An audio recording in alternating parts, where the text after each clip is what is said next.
If you like my recaps, consider subscribing and watch other recaps from my channel. In the start, we learned that one day God created a new world. An eccentric world solely to kill God's boredom. God named this eccentric world Abyss. And he began to slowly flood his creations into that world. Struggle and war were desperate and inevitable means of survival. Survival and struggle. Fight, kill, and survive, and God shall reward you. God enjoyed this. Or rather, there was nothing more entertaining to him than this. We see dragons crushing humans under their feet. There is one purple-haired guy who was about to die. He says that you're all screwed anyway. If it were those guys, they would have succeeded. If it was him. We see a girl. She says that the last squad just passed away. Now, at last, the four of us are what remains of humanity. This girl's name is Iris, monarch of the Valkyrie Final Death Squad, one of 4 members.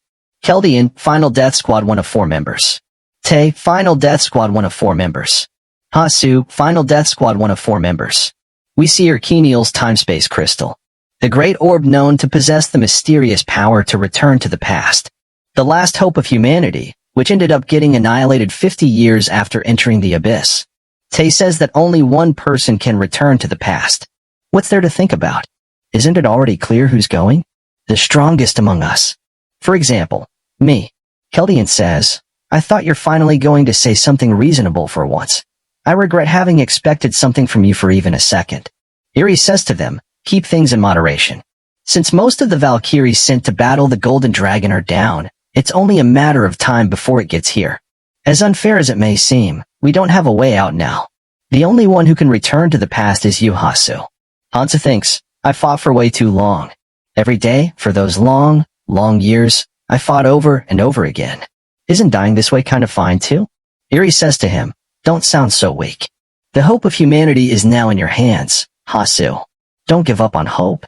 Keldian says, Iris is right. The fact that you started 20 years later than us yet you are still here in this position proof itself. Hasu, had your abilities started a bit earlier, or even just 5 years earlier, the present time would be different. Tae also agrees that Hasu is the only one who should go back. We see Hasu standing in front of a time-space crystal. He says, it's all ready. Dragon suddenly appears and starts destroying their hideout. They all start attacking the monsters. First Iris uses her skill, then Tae uses his skill to attack the monsters. He is barely holding a dragon. Keldian tells Hasu to focus. Your main weapon is broken. Stop thinking about this place. Keldian is preparing to send Hasu back. He says to him, there's no reason to kill needlessly, but don't show any mercy to the cockroaches who will bring harm during the Great War. Save only those who deserve to live. Also, the Berserk Monarch, Clementine, make sure to at least kill that bastard. Understood? Kong Hasu? Then get ready. After doing all the preparations, they successfully send Hasu back in time. We see some people panicking and wondering where they are. We see Hasu is also here. He thinks, so it worked. I won't fail this time.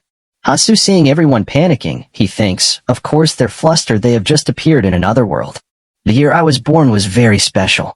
At first, it was 100 people, but the number increased exponentially. So many people went missing that it went out of control.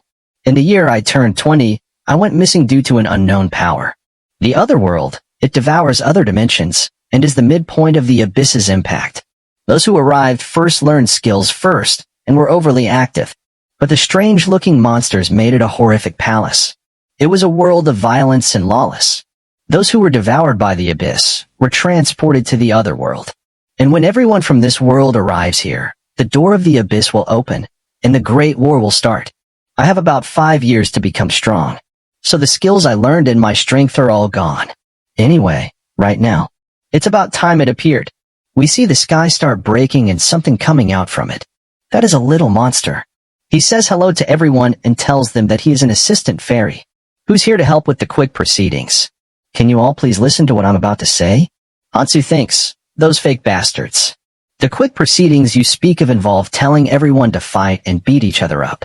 Fairy says, first, I welcome you all to the other world. From now on, a surprising opportunity will be given to everyone. Someone stops him and asks him, Otherworld? What's that? Stop the bullshit and send me home. Fairy angrily says to him, please listen to the explanation. Infinite freedom is given to everyone in this place. Law, order, morals, and ethics. Have you dreamed of a world that is free from all rules? It's not just that. All the physical limitations that are weighing you down will disappear. Depending on what you do, you can infinitely grow stronger. Like a hero in a movie. The chance to make everything you imagine come true. Isn't that awesome? I will show you a simple demonstration on what to do. Like this? Something is happening to that person. He dies. Fairy says, "I'm sorry. I don't like people who are loud and talk a lot." Everyone starts running away from there. Fairy starts killing people while saying, "I told that I hate loud things." Those of you who are still alive will work hard, right? It's so nice that it's quiet. I'll continue. This is called a rune. You can obtain it by killing anything that's alive. There are 8 other ones that look similar to this, and they appear randomly. This rune is colorless, but if you work hard and grow, you can obtain better runes. And this is a rune that increases your strength. Who wants to take it? Hatsu raises his hand and thinks, "A rune? It's been a while since I've used one." Fairy goes toward him and says, "Very good. That enthusiastic attitude. Then give me your hand. It's really cool, right?" Runes twist the law. Scientifically, your muscles had a limit weight of 117.1 kilograms, but it has increased to 122.3 kilograms. Not just that, the rune. Fairy looks at his impressions and thinks, "That's not the reaction I was looking for."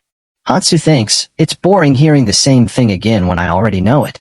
Fairy flies away while saying, "Anyway, the runes have different effects depending on their type. They're full of abilities that cannot be explained by your science. I want to show you one more time. Is there someone who wants to try?" Let's stop there. No matter what happens, please take note. No matter what rune or ability it increases, it will not be a bad thing. In order to become stronger, please gather a lot of runes. Well, if you want to survive, that is. Fairy throws some runes on the ground. Everyone starts fighting with each other to get those runes. Fairy says, "But judging from the guy who got the rune just now, it seems like you don't need my explanation. I will take back this rune." That's right. If you touch your right ear, you can see what runes you have. Humans like to quantify things, right? Humans are normally 10, that's all you need to know. Hatsu looks at his stats and thinks, "My strength is increased by 1. If I gather more runes after hunting, the numbers for mana and magic power can increase too." You can acquire runes anywhere. As long as you kill a living thing, it doesn't matter what you hunt. The start will be a little unfair. Like the place where you lived before. Fairy says, "I'll give you something that'll make you happy. Forgot about the past and enjoy your new life. When I leave, the tutorial will begin, so do your best, everyone." We see so many monsters appears there. They run to attack humans.